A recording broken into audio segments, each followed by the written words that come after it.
नमस्कार, न्यूज 18 उत्तर प्रदेश उत्तराखंड आप देख रहे हैं। आपके साथ मैं हूं कंचन डोगरा। नेगी सुबह के 7:30 बज चुके हैं। तूफानी अंदाज में आप खबरें देखेंगे और हर बड़ी खबर आपके सामने होने वाली है इस बुलेटिन में। सबसे पहले बड़ी खबर आपको बताते हैं। दिल्ली चुनाव प्रचार के बीच से ही सीएम त्रिवेंद्र सिंह रावत ने उत्तराखंड लौटने का फैसला किया है। आपको यहां बता दें कि आज सीएम त्रिवेंद्र सिंह रावत देहरादून में शासकीय कामकाज निपटाने के लिए जाएंगे। तो दिल्ली में बीजेपी की प्रचार की कमान जो उत्तराखंड के मुख्यमंत्री त्रिवेंद्र सिंह रावत के कंधों पर दे रखी है। कल धुआंधार 6 रैलियां उन्होंने की, जन जन तक वो पहुंचे और उन रैलियों में उन्होंने बताया कि किस तरह से 20 से 30 लाख जो पहाड़ के लोग रहते हैं दिल्ली में, अगर बीजेपी को वोट देते हैं तो उनको क्या क्या फायदा होने वाला है। तो कल 6 रैलियां उन्होंने की हैं और अब इसी बीच खबर यह छनकर सामने आ रही है कि शासकीय कामकाज निपटाने के लिए त्रिवेंद्र सिंह रावत जो है दिल्ली चुनाव प्रचार के बीच से उत्तराखंड लौटेंगे। मेरे सहयोगी दीपांकर भट्ट और जानकारी के साथ जुड़ गए इस बड़ी खबर पर। दीपांकर, दिल्ली में भी एक बड़ी जिम्मेदारी त्रिवेंद्र सिंह रावत के कंधों पर, लेकिन इस बीच शासकीय कामकाज भी निपटाया जाएगा उनके थ्रू। तो जाएंगे वो उत्तराखंड वापस आज 9:50 से 50 मिनट पर मुख्यमंत्री दिल्ली से देहरादून लौटेंगे और 12 बजे उनके देहरादून जौलीग्रांट एयरपोर्ट पहुंचने का कार्यक्रम है। मुख्यमंत्री होने के नाते तमाम शासकीय कामकाज होते हैं, तो आज मुख्यमंत्री लगभग 6 घंटे सचिवालय में कामकाज निपटाएंगे। 2 दिन का उनका दिल्ली दौरा था, जिसमें उन्होंने लगभग 9 जगहों पर रैलियां और जनसभाएं की और उम्मीद है कि एक बार फिर 4 तारीख को मुख्यमंत्री दिल्ली जा सकते हैं फिर एक दिन के लिए। लेकिन फिलहाल आज वापस देहरादून लौटने का कार्यक्रम है। ठीक है, आज वापस देहरादून उनका लौटने का जो कार्यक्रम है, आपने बताया कि आज निकलेंगे वो और वापस उनको आना भी होगा, क्योंकि दिल्ली का चुनाव भी बहुत अहम है। और हम देख रहे हैं यहाँ पर जो बहुत ज्यादा वोटर जो है दिल्ली का, वह पहाड़ का जो दिल्ली में रहता है, उनको साधने के लिए एक बड़ी जिम्मेदारी त्रिवेंद्र सिंह रावत को दी हुई है, जिसके लिए कल उन्होंने धुआंधार 6 रैलियां भी की हैं। बिल्कुल, उत्तराखंड में साल 2017 में 57 विधायक जीत कर आए थे। 70 विधायक यहाँ पर हैं और मुख्यमंत्री त्रिवेंद्र सिंह रावत दूसरे मुख्यमंत्री हैं पिछले 20 साल में, जो लगभग 3 साल का कार्यकाल पूरा करने वाले थे। नारायण तिवारी ने 5 साल के सीएम पद पर रहे थे। तो मुख्यमंत्री पर एक भरोसा जनता का है और उत्तराखंड के लगभग 20 लाख से ज्यादा लोग दिल्ली में रहते हैं, तो मुख्यमंत्री से बड़ा कन्वीनर वहां पर नहीं हो सकता। तो भारतीय जनता पार्टी का ये मानना था कि सीएम को उतारा जाए और सीएम ने यहाँ पर 9 रैलियां भी की है और उम्मीद है कि 4 तारीख एक बार फिर मुख्यमंत्री दिल्ली प्रचार में जा सकते हैं। जी, बहुत शुक्रिया दीपांकर भट्ट आपका इस जानकारी के लिए। चलिए आगे बढ़ते हैं और आपको उत्तराखंड एक्सप्रेस की तूफानी खबरें बताते हैं, जिसमें आपको यह बताएं कि पिछले कई दिनों से सीएम त्रिवेंद्र सिंह रावत जो है दिल्ली में जमे हुए हैं। विधानसभा चुनाव को देखते हुए बीजेपी ने उत्तराखंड कैबिनेट समेत तमाम नेताओं को दिल्ली के दंगल में उतार दिया है, जहां पर सीएम त्रिवेंद्र भी कई दिनों से रैलियां कर रहे हैं। आगे भी 5 फरवरी तक दिल्ली के दंगल में सीएम त्रिवेंद्र दिखाई देने वाले हैं और इसके पीछे उत्तराखंड के वोटरों को साधने का प्लान है, ताकि बीजेपी को दिल्ली में और मजबूत किया जा सके। और इस बीच सीएम त्रिवेंद्र सिंह रावत ने न्यूज 18 से एक्सक्लूसिव बातचीत की है, जिसमें उन्होंने सीधा हमला दिल्ली के सीएम केजरीवाल पर किया है। आइए सुनते हैं। मुख्यमंत्री त्रिवेंद्र सिंह रावत जी हैं सर, लगातार दिल्ली में अब चुनाव प्रचार कर रहे हैं, कल से जिम्मेदारी उठाए हैं, पार्टी ने भी बड़ी जिम्मेदारी आपको दी है। दिल्ली की जनता क्या कह रही है? देखिए, दिल्ली ने बदलाव की संकेत दे दिए हैं और इस बार दिल्ली किसी छलावे में आने वाली नहीं है। अरविंद केजरीवाल जो तमाम वायदों के साथ पिछली बार चुनाव जीत गए थे, कभी अन्ना हजारे का नाम लेकर के, कभी जन लोकपाल के नाम पर, तमाम तरह के ऐसे झूठे वायदे, कॉलेज परिसरों को हम वाईफाई से युक्त करेंगे, निःशुल्क वाईफाई सेवाएं देंगे, तमाम बसें हम महिलाओं के लगाएंगे, तमाम तरह की स्वास्थ्य सुविधाएं हम राज्य को देंगे।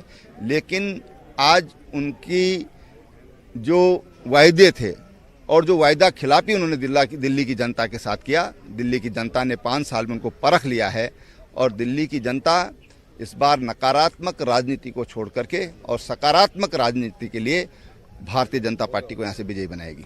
शाहीन बाग चुनावी प्रचार में जो केंद्र बिंदु बन गया है, उसको आप कैसे देखते हैं? आपने भी देखिए, ये बड़ा दुर्भाग्य है कि भारत के अंदर और तमाम जो राजनीतिक दल जो अपने आप को जिम्मेदार कहते हैं, चाहे कांग्रेस हो, चाहे केजरीवाल हो, या जो तथाकथित जो वामपंथी लोग हैं जो अपने को बुद्धिजीवी कहते हैं, ऐसे लोग शाहीन बाग का समर्थन कर रहे हैं और वो लोग सीए के खिलाफ वहाँ पर आंदोलन कर रहे हैं, जिनको सीए की फुल फॉर्म भी मालूम नहीं है। उनको नहीं मालूम कि ये नागरिकता देने वाला कानून है कि नागरिकता लेने वाला कानून है या इसमें क्या व्यवस्थाएं हैं, उनको कोई मालूम ही नहीं है। ऐसे अनजान लोगों को बरगला करके और एक मोमेंट दिल्ली के अंदर खड़ा किया गया, दिल्ली का वातावरण खराब करने का प्रयास किया जा रहा है। लेकिन मैं धन्यवाद करना चाहूँगा केंद्रीय गृह मंत्री जी का कि उन्होंने उस जो इनकी नीयत थी उसको फेल कर दिया है, उनको विफल कर दिया है और दिल्ली का समाज विभाजित होने से बच रहा है। बहुत बहुत धन्यवाद सर आपको। कैमरा पर्सन सोनू मंडल के साथ राजीव तिवारी, न्यूज 18 दिल्ली। देहरादून में सांगठनिक चुनाव खत्म होने के बाद 5 फरवरी को पहली बार संगठन और सरकार के शीर्ष नेताओं की औपचारिक बैठक होने जा रही है। यहां आपको बता दें हम कि इस बैठक में भाग लेने के लिए दिल्ली से राष्ट्रीय सह संगठन महामंत्री शिव प्रकाश पहुंच रहे हैं और बीजेपी सरकार के 3 साल पूरे होने वाले हैं। बीजेपी अभी से ही 2022 को लेकर तैयारी के मूड में नजर आ रही है, जिसके लिए फिर से जमीनी कार्यकर्ताओं को चुनावी मोड में लाने की तैयारी की जा रही है। इस बैठक में आपको बताएं कि सीएम, प्रदेश अध्यक्ष के साथ ही पार्टी के तीनों महामंत्री और कई वरिष्ठ नेता शामिल होने वाले हैं। सुगबुगाहट ये भी है कि इस बैठक में कैबिनेट विस्तार पर चर्चा संभव है। क्योंकि सन 2022 अब बहुत दूर नहीं रह गया है, तो निश्चित तौर पर पार्टी चुनावी मूड में है और हमारे प्रदेश के मुखिया श्री त्रिवेंद्र जी ने भी और हमारे प्रदेश के अध्यक्ष श्री भगत जी ने भी साफ तौर पर कहा है कि जो रिकॉर्ड सन 2014 में स्थापित किया गया था 57 सीट का, हमको उस रिकॉर्ड को तोड़ करके और आगे रिकॉर्ड स्थापित करना है।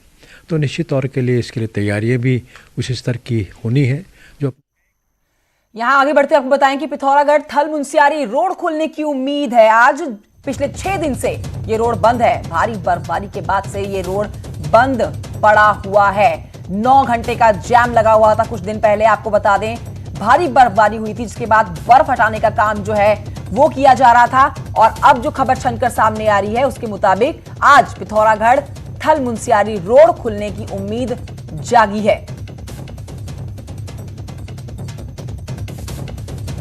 तो उत्तराखंड जहां पर भारी बर्फबारी हो रही है, उसी का खामियाजा कई जगह पर रोड जो हैं वो ब्लॉक हो चुके हैं। और चलिए आगे बढ़ते आपको बताते हैं कि दिल्ली की साकेत कोर्ट ने सचिन उपाध्याय के खिलाफ चेक बाउंस होने के मामले में वारंट जारी किया है। कोर्ट ने 19 फरवरी को पेश होने का आदेश दिया है। सचिन उपाध्याय धोखाधड़ी के मामले में जेल में बंद हैं, जो कि कांग्रेस के कद्दावर नेता किशोर उपाध्याय के भाई हैं।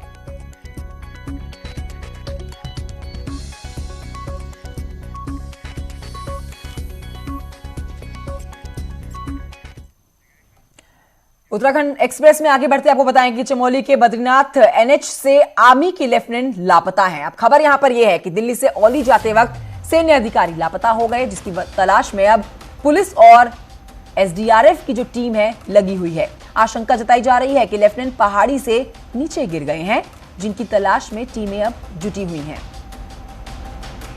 ये बड़ी खबर है। लेफ्टिनेंट लापता, आर्मी के लेफ्टिनेंट लापता और खबरें जो सामने आ रही हैं निकलकर, उसके मुताबिक पहाड़ी से नीचे गिरने की आशंका जाहिर की जा रही है। लेफ्टिनेंट के पहाड़ी से नीचे गिरने की आशंका है, जिसकी तलाश में अब एसडीआरएफ की टीम लगी हुई है।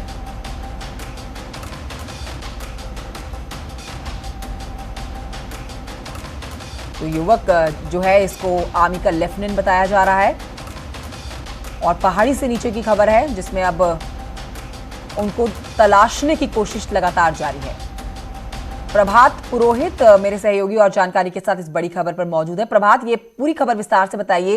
ये युवक कौन है, कैसे ये पूरा हादसा हुआ है और अब क्या अपडेट्स हैं?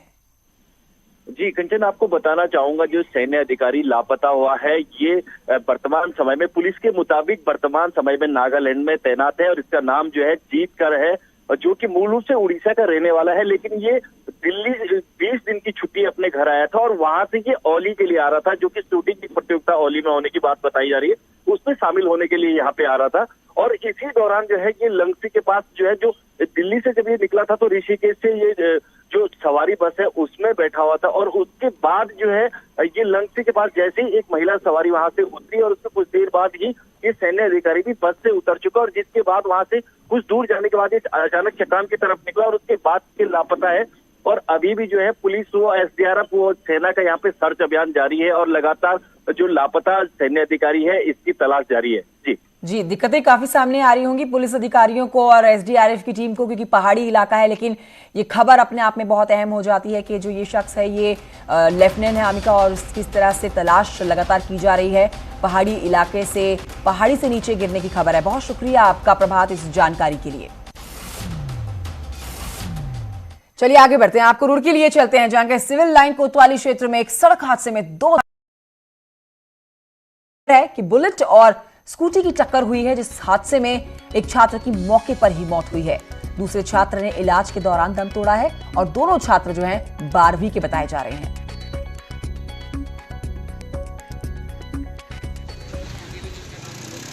तो दो तस्वीरें आपके टेलीविजन स्क्रीन पर।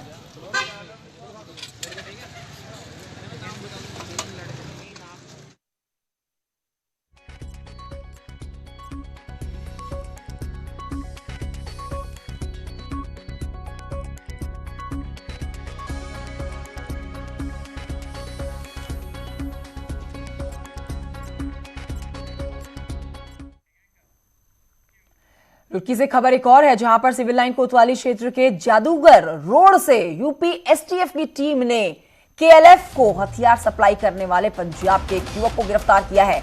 आरोपी युवक पिछले 1 साल से रुड़की में पहचान बदलकर रह रहा था। तो वहीं गिरफ्तार युवक पर पंजाब में हत्या, लूट जैसे कई मुकदमे भी दर्ज हैं। गिरफ्तारी के बाद एसटीएफ ने उसे पंजाब पुलिस को अब सौंप दिया है और इस मामले में रुड़की के सीओ का कहना है कि इस मामले की जांच लगातार की जा रही है। तो रुड़की से आतंकवादियों का जो मददगार है वो आखिरकार गिरफ्त में आ चुका है, उसे गिरफ्तार कर लिया गया है। और तस्वीर भी हम आपको दिखा रहे हैं उस शख्स की जो कि सिविल लाइन कोतवाली क्षेत्र के जादूगर रोड से यूपी एसटीएफ के हत्थे चढ़ा है। फिलहाल इस युवक को पंजाब को सौंप दिया गया है। पिछले 1 साल से रुड़की में पहचान बदलकर ये रह रहा था।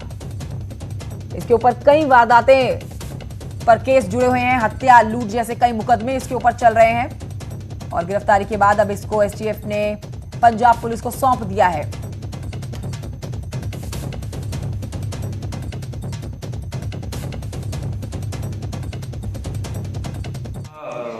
लड़का यहाँ जादूगर रोड रुड़की में रह रहा था अपने एक दोस्त की बहन के घर पे। रहने वाला जॉनी मेरठ का है। पंजाब से 2014 में उस 10 साल की सजा काट के एनडीपीएस एक्ट के उसमें वो वहाँ से चला आया था और उसका पता किसी को नहीं था, पंजाब पुलिस को और मेरठ में जॉनी पुलिस में किसी को जानकारी नहीं थी। तो पंजाब ने कांटेक्ट करके मेरठ वालों से कि वो उसके घर का देखें कहाँ है, तलाश करने के लिए। तो मेरठ में एसटीएफ को ये काम सौंपा गया था। एसटीएफ ने हमारे यहाँ जादूगर रोड पर आकर उसको गिरफ्तार किया है और उसको ब्रेक के बाद स्वागत है आपका उत्तराखंड एक्सप्रेस को। आइए आगे बढ़ाते हैं और आगे बढ़ते हुए आपको यहां बता देते हैं बुलेटिन में कि ऋषिकेश में निर्माणाधीन एम्स के विस्तार के लिए केंद्र से हरी झंडी अब मिल चुकी है, जिससे एम्स में एक बड़ा कैंसर रिसर्च सेंटर जो है वो खुलने वाला है। एम्स के विस्तार को लेकर विधानसभा अध्यक्ष प्रेमचंद अग्रवाल ने कहा है कि भूमि हस्तांतरण की प्रक्रिया को जल्द ही निपटा दिया जाएगा, जिसके बाद उत्तराखंड में एक बड़ा कैंसर रिसर्च सेंटर खुल जाएगा और इसके बाद पहाड़ के लोगों को अन्य प्रदेशों में इलाज के लिए नहीं जाना पड़ेगा। सरकार जो है वो राज्य सरकार को वापस कर रही है और मुझे खुशी है इस बात की कि जो एम्स यहाँ पे आज हजारों लोगों को चिकित्सा लाभ दे रहा है। अभी मैं एम्स से होके आ रहा हूँ, वहाँ हालत ये रहती है कि 5000 से ज़्यादा ओपीडी एक दिन में वहाँ पे है। अन्य जो और सुविधाएं हैं वो अलग है, यानी कई हजार लोग रोज़ इस एम्स से लाभ ले रहे हैं। अब उसके विस्तारीकरण के लिए बहुत दिनों से प्रक्रिया चल रही थी और मैंने जैसा कहा कि इस बात की मुझे बहुत खुशी है कि कैंसर यूनिट के रूप में 200 एकड़ लैंड वो एम्स को भी राज्य सरकार दे रही है। चलिए आगे बढ़ते हैं और खबर पिथौरागढ़ की आप तक पहुंचाते हैं, जहां पर स्वास्थ्य सेवाओं को बेहतर करने के लिए डायलिसिस सेंटर भले ही बनकर तैयार हो गया है, लेकिन महीनों से ये शोपीस बनकर रह गया है। क्या है मामला, देखिए इस रिपोर्ट में।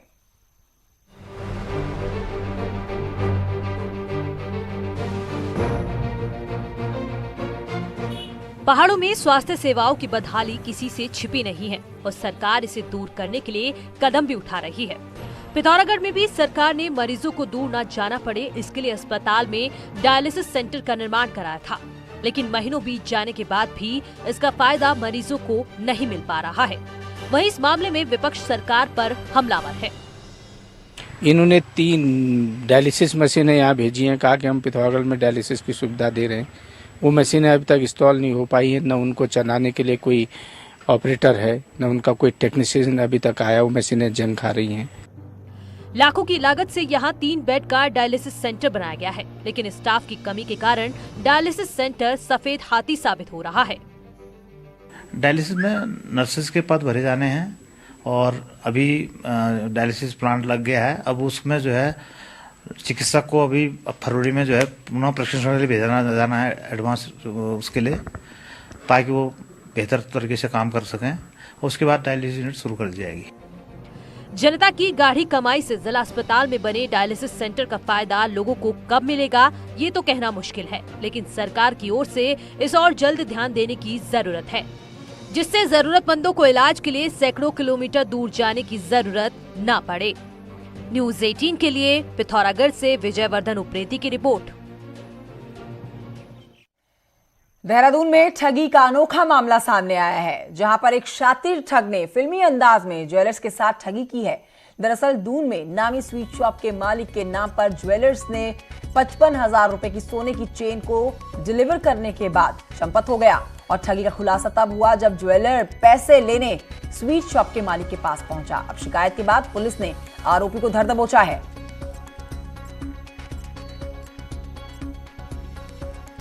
तहरीर के आधार पर मुकदमा पंजीकृत किया गया और टीम गठित की गई।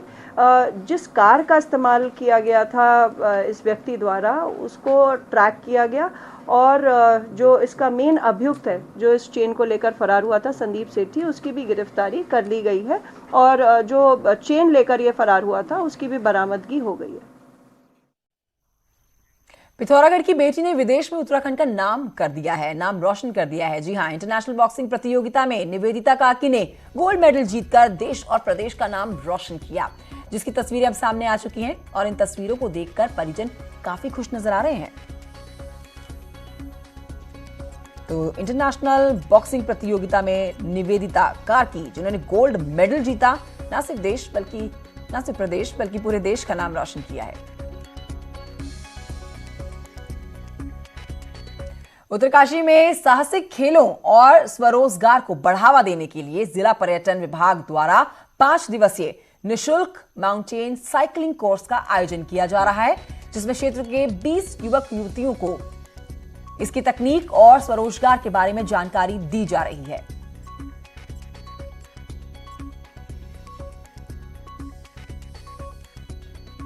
पर्यटन विभाग उत्तरकाशी की ओर से ये प्रोला में 5 दिवसीय माउंटेन बाइकिंग का कोर्स चलाया जा रहा है, जो कि 5 दिन तक इसी लोकल एरिया में चलाया जाएगा। जिलाधिकारी महोदय का यही उनका एम कि प्रोला को किसी तरह से भी पर्वतारोहण या किसी भी साहसिक खेल के लिए डेवलप किया जाए, जिसके लिए ये लोकेशन सबसे बेस्ट माउंटेन बाइकिंग और पैराग्लाइडिंग के लिए फ्यूचर में यहाँ पैराग्लाइडिंग का भी प्लान है। और इसमें 20 प्रतिभाग पार्टिसिपेट करें, जिसमें 2 लड़कियां हैं, 18 लड़के हैं। और इस सराउंडिंग एरिया में माउंटेन बाइकिंग के लिए यहाँ 12 महीने माउंटेन बाइकिंग हो सकता है, क्योंकि एक तो केदारकांठा यहाँ सबसे नज़दीक है और दूसरा यहाँ पे जो एक्सेसिबिलिटी है देहरादून से वो भी काफ़ी नज़दीक है। देहरादून की मुख्य सड़कों पर ई रिक्शा प्रतिबंध के बाद लगातार ई रिक्शा संचालक जो है सरकार के खिलाफ धरना प्रदर्शन कर रहे हैं, जिसको देखते हुए प्रशासन ने दून शहर में प्रतिबंधित ई रिक्शा के रूट तय कर दिए हैं। अब ई रिक्शा के लिए शहर के कुल 31 रूट तय किए गए हैं और इन रूटों पर ट्रायल के तहत 1 सप्ताह तक ई रिक्शा का संचालन होगा और इसके बाद प्लान की समीक्षा होगी, जिसके बाद संभावित सुधारों के साथ उसे पूरी तरह से प्रभावी कर दिया जाएगा। ट्रैफिक साहब के एक जो कमेटी बनी हुई है हेडेड बाय डायरेक्टर ट्रैफिक साहब, उसमें कल पीएचक्यू में पुलिस मुख्यालय में बैठक हुई थी, जिसमें जो हमारे आउटर के लिंक रूट्स हैं 31 रूट्स उसमें फाइनल किए गए हैं उस बैठक में। और कुछ मुख्य मार्गों में भी अभी ट्रायल के तौर पे 3-3 ई रिक्शा चलाने की बात बोली गई है। तो अभी जो ट्रायल वाले रूट्स हैं वो भी आइडेंटिफाई करके जो है बताए जाएंगे और उसके अलावा जो 31 रूट अन्य है उसमें भी जो है ई रिक्शा संचालकों को उनके बारे में भी जानकारी दे दी गई है कि ई रिक्शा जो उत्तराखंड एक्सप्रेस में आगे बढ़ते हुए आपको उत्पादी हाथी के बारे में बताते हैं। रामनगर के NH 121 का ये उत्पादी हाथी जो है वन महकमे के हाथ नहीं लग रहा है। विभाग इस हाथी को ट्रैकुलाइज कर इसमें रेडियो कॉलर लगाना चाहता है, लेकिन हाथी विभाग को चकमा देकर रफूचक्कर हो जा रहा है। अब इस हाथी की अंतिम लोकेशन जो बताई जा रही है वो मरचूला में थी और विभाग के कर्मचारियों ने इसे देख भी लिया। उसके बाद भी पशु चिकित्सक के साथ पूरी टीम भी वहां पहुंची, लेकिन हाथी के करीब आने का इंतजार करती रही, क्योंकि हाथी का समतल में आना जरूरी था। लेकिन सारे प्रयासों के बाद भी हाथी फिर हाथ से निकल गया।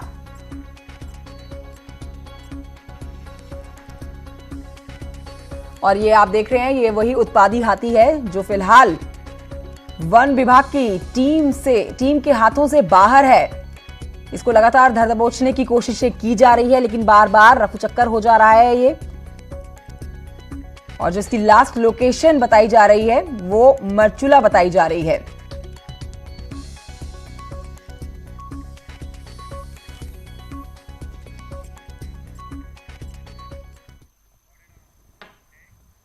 और इसी के साथ मेरे साथ उत्तराखंड एक्सप्रेस में इतना ही। आप देखते रहिए न्यूज़ 18 उत्तर प्रदेश उत्तराखंड।